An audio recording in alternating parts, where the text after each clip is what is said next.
Assalamualaikum warahmatullahi wabarakatuh. Perkenalkan, kami angkatan 89 kelompok 2 bimbingan Dr. Hernawati Magister Manajemen. Kelompok kami diketuai oleh Dorcas Amon, beranggotakan Sari, Lucy, Alfiana, dan Irfana.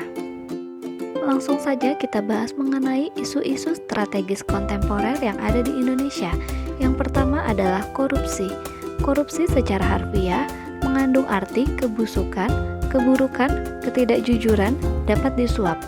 Sedangkan menurut Kamus Besar Bahasa Indonesia, korupsi diartikan sebagai penyelewengan atau penyalahgunaan uang negara atau perusahaan untuk keuntungan pribadi atau orang lain. Pada dasarnya, seseorang terdorong untuk melakukan tindak korupsi disebabkan oleh dua faktor, yaitu faktor individu dan faktor lingkungan. Yang termasuk ke dalam faktor individu itu sendiri ialah sifat tamak, moral rendah, gaya hidup konsumtif.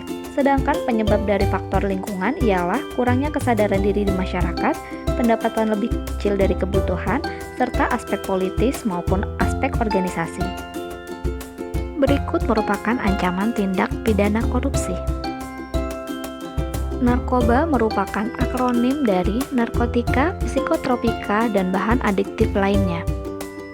Menurut Undang-Undang Nomor 35 Tahun 2009, narkotika sendiri dibedakan menjadi 3 golongan, yaitu golongan pertama yang ditujukan untuk ilmu pengetahuan dan bukan untuk pengobatan dan sangat berpotensi tinggi menyebabkan ketergantungan. Golongan 2 berkhasiat untuk pengobatan dan pelayanan kesehatan dan berpotensi tinggi menyebabkan ketergantungan. Sedangkan golongan ketiga berkhasiat untuk pengobatan dan pelayanan kesehatan serta berpotensi ringan mengakibatkan ketergantungan. Untuk psikotropika dibedakan menjadi 4 golongan berdasarkan khasiat serta tingkat ketergantungannya. Dan zat adiktif lainnya meliputi minuman beralkohol, inhalasi dan solvent, serta tembakau. Sedangkan untuk tindak pidana narkoba sudah diatur dalam peraturan perundang-undangan. Ketiga adalah terorisme dan radikalisme.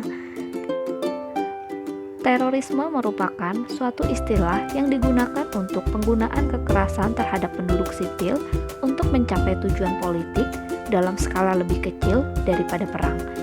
Sedangkan radikalisme sendiri diartikan sebagai tantangan politik yang bersifat mendasar atau ekstrim terhadap tatanan yang sudah mapan. Yang keempat adalah proxy war, merupakan konflik antar dua negara dengan cara menghilangkan identitas, ideologi, atau keyakinan suatu bangsa yang pada gilirannya akan menghilangkan identitas diri. Yang terakhir adalah kejahatan mass communication. Untuk kejahatan mass communication terdiri dari 3, yaitu cybercrime atau kejahatan di dunia maya, hate speech atau ujaran kebencian, serta hoax atau berita bohong. Ini adalah beberapa peraturan perundangan yang bisa menjadi rujukan dalam konteks kejahatan yang terjadi dalam komunikasi massa. Kita sudah membahas isu strategis kontemporer. Sekarang kita ke pembahasan isu kritikal. Isu kritikal sendiri terbagi menjadi 3 kelompok, yaitu isu saat ini, isu berkembang, dan isu potensial.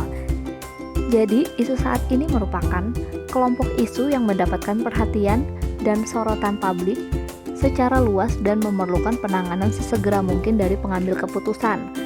Sedang isu berkembang merupakan isu yang perlahan-lahan masuk dan menyebar di ruang publik, dan publik mulai menyadari adanya isu tersebut. Dan untuk isu potensial merupakan kelompok isu yang belum nampak di ruang publik, namun dapat terindikasi dari beberapa instrumen, yaitu sosial, penelitian ilmiah, analisis intelijen, dan sebagainya, yang mengidentifikasi adanya kemungkinan merebak isu dimaksud di masa depan. Beberapa teknik menganalisis isu disajikan sebagai berikut. Yang pertama, mind mapping, merupakan cara mencatat yang mengakomodir cara kerja otak secara natural. Yang kedua, fishbone diagram. Fishbone diagram atau disebut diagram tulang ikan ini lebih menekankan pada hubungan sebab akibat, sehingga sering sekali juga disebut sebagai cause and effect diagram atau Ishikawa. Dan yang ketiga, analisis SWOT, Metode analisis yang digunakan untuk menentukan dan mengevaluasi, mengklarifikasi dan memvalidasi perencanaan yang telah disusun sesuai dengan tujuan yang ingin dicapai. Demikian pemaparan ringkasan materi analisis isu kontemporer dari kelompok kami. Semoga menjadi ilmu yang bermanfaat.